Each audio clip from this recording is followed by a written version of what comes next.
कोई सदस्य कभी भी हिम्मत नहीं है खोता। खुशकिस्मत होते हैं वो जिन्हें परिवार मिला, वरना ये हर किसी के नसीब में नहीं है होता। वंदे मातरम।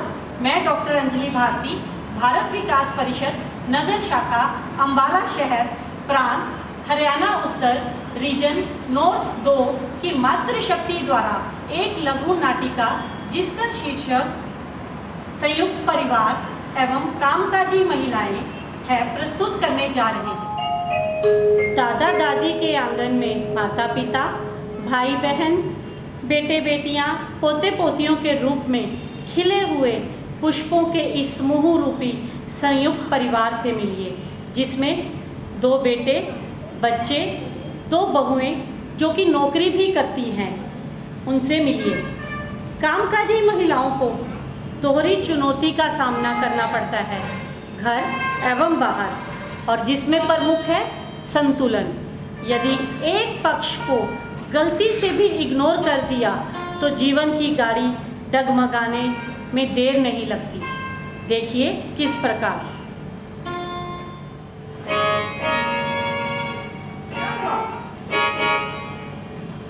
पारस, मैंने तुम्हें पहले ही कह चुकी हूँ, मैं अब इस घर में और नहीं रह सकती। दम घुटता है मेरे इस घर में। परंतु पायल, सारा परिवार तुम्हारा ख्याल रखता है। भाभी भी नौकरी के साथ साथ घर संभाले हुए हैं। माँ बाबूजी कभी किसी बात की दिक्कत दी है तुम्हें? आशी बच्चे भी चाची चाची कहकर तुम्हारा मन लगा के रखते हैं। क्यों हट कर रही हो? देखो पारस, मैंने शादी से पहले ही तुम्हें कह दिया था, मैं संयुक्त परिवार की आदि नहीं हूँ। मुझे आजादी से जीना पसंद है। कल को हमारे बच्चे होंगे तो उन्हें मैं अपने हिसाब से कुछ बनाऊंगी, ना कि सबकी तरह। नादानी मत करो पायल, हम दोनों कामकाजी हैं। हमारा परिवार कल को बढ़ेगा। संयुक्त परिवार के बिना हमें कितनी दिक्कत आएगी। पारस बेटे, मैं कई दिनों से देख रहा हूँ तुम पायल बिटिया को कहीं घुमाने नहीं लेके गए। मैं अनुभव कर रहा हूँ कि तुम आने जाने में, तुम्हारा दफ्तर आने जाने में बहुत सा समय जाया हो जाता है। तुम्हें कहीं दफ्तर के पास ही फ्लैट ले लेना चाहिए। हाँ पापा, आप बिल्कुल ठीक कह रहे हैं। मैं भी तो इनको वही समझाने की कोशिश कर रही हूँ कि हमें अपना घर दफ्तर के पास ले लेना चाहिए। इससे इनका आने जाने का समय भी बच जाएगा और हम दोनों को एक दूसरे के लिए वक्त भी मिल जाएगा। आप ही समझाइए पापा। तुम दूर रहो या पास, हमेशा हमारे मन के पास ही रहोगे। जहां भी रहो खुश रहो। ना जाने कौन सी शिकायतों का हम शिकार हो गए। यहाँ घर घर में मतभेद है, सबके दिलों में अलग छेद है। ऊपर से दिखता सब ठीक है, अंदर ही अंदर जुबानी प्रहार है। चाची चाची, आप मत जाओ ना, अब हम आपको तंग नहीं करेंगे। आशवी बेटा, हम आएंगे यहाँ पर, हम वायदा करते हैं, हम यहाँ दोबारा आएंगे।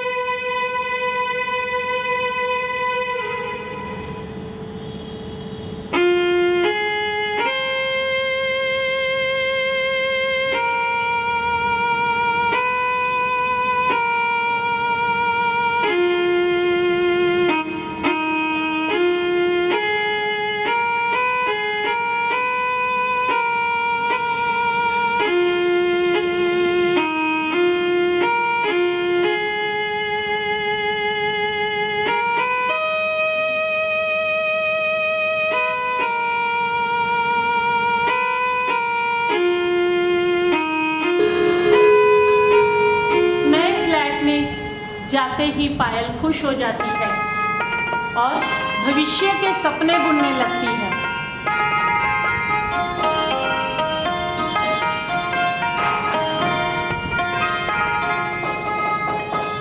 जैसे जैसे समय बीतता है, पायल और पारस के घर एक पुत्र जन्म लेता है।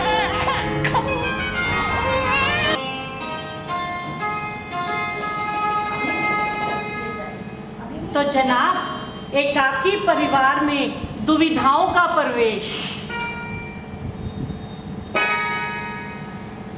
दुविधा ये है कि नौकरी जाए या बच्चे को संभाले। इसी उहापोह में पायल और पारस में फिर से एक बार बहस। तो क्या मैं नौकरी छोड़ूं और तुम नौकरी करोगी? मुझे नहीं पता, इसके लिए हमें कुछ ना कुछ युक्ति सोचनी होगी। हाँ, मेरे पास एक युक्ति है, क्यों ना हम एजेंसी से आया हायर कर लें, वो बच्चा भी संभाल लेगी और मुझे भी अपनी नौकरी नहीं छोड़नी पड़ेगी। जैसे तुम्हारी इच्छा।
देखो कुछ करते हैं।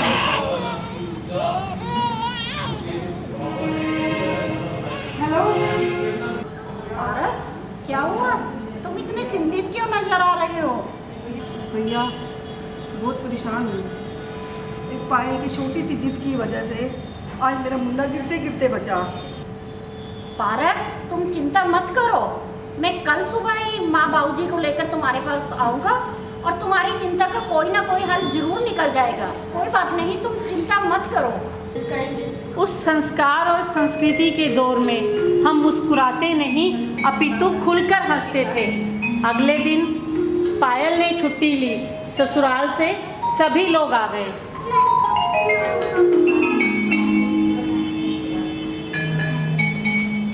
और भाभी ने आते ही पायल के मन को पढ़ लिया। पायल, क्या बात है, तुम बहुत उदास नजर आ रही हो।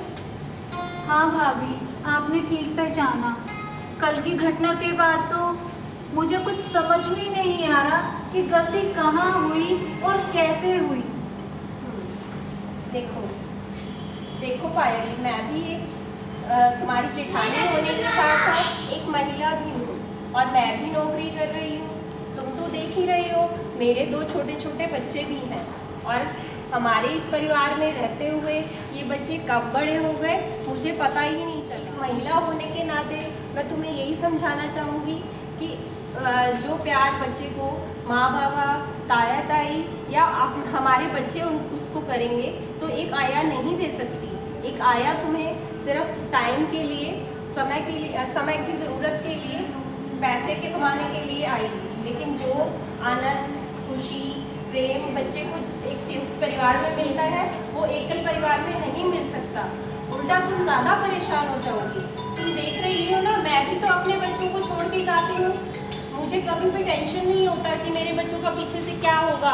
वो माँ डैडी बहुत अच्छे से संभाल लेते हैं उनको और मैं बिना किसी टेंशन के अपनी नौकरी पर जाती हूँ, घर आती हूँ तो बच्चे मुझे खेलते हुए अच्छे से खुशी से खाते पीते नज़र आते हैं। तो इसी तरह से ये डिसीजन तुम्हारा था कि तुम्हें अलग रहना है, पर तुम देख ही रही हो कि क्या बच्चे का भविष्य क्या है। मान लो बच्चे को कल कुछ हो जाता तो क्या कहते, सब जिम्मेवारी तुम्हारे ऊपर रहती। पारस को किसी ने दोष नहीं देना था, सब बातें तुम्हारे ऊपर ही आती। बाकी तो तुम पढ़ी लिखी हो, समझदार हो, डिसीजन तो तुम्हारा ही रहेगा। हाँ भाभी, आपने बिल्कुल सही कहा। कल की घटना के बाद तो मेरे दिमाग के बंद दरवाजे खुल गए हैं। असल में गलती मेरी ही है, मैं ही पारस को आप सब से दूर ले गई। जो जीवन का असली आनंद साथ रहने में है वो अकेले रहने में नहीं है। मुझे अब अच्छे से समझ आ गया। बिल्कुल सही कहा तुमने, देर आए दुरुस्त आए।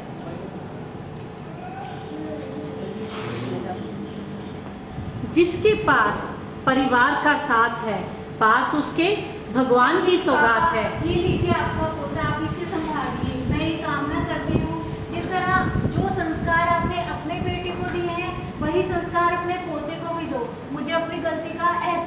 गया है। मैं अपने किए पे शर्मिंदा हूँ, मुझे क्षमा कर दीजिए। बिटिया, तुम्हें प्रायश्चित करने की जरूरत नहीं है। मैं तुम्हारी भावनाओं की कदर करता हूँ। ये तुम्हारी नासमझी थी। तुम मेरी बहू बेटियों के साथ रह रही हो, ये बहुत अच्छी बात है और मैं अपने पोते पोतियों के साथ बहुत खुश हूँ।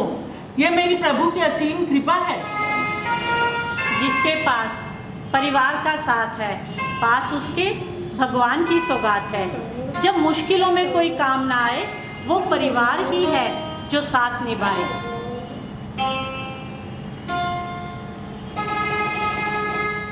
तो इसी बात पे एक सेल्फी बनती है। संयुक्त परिवार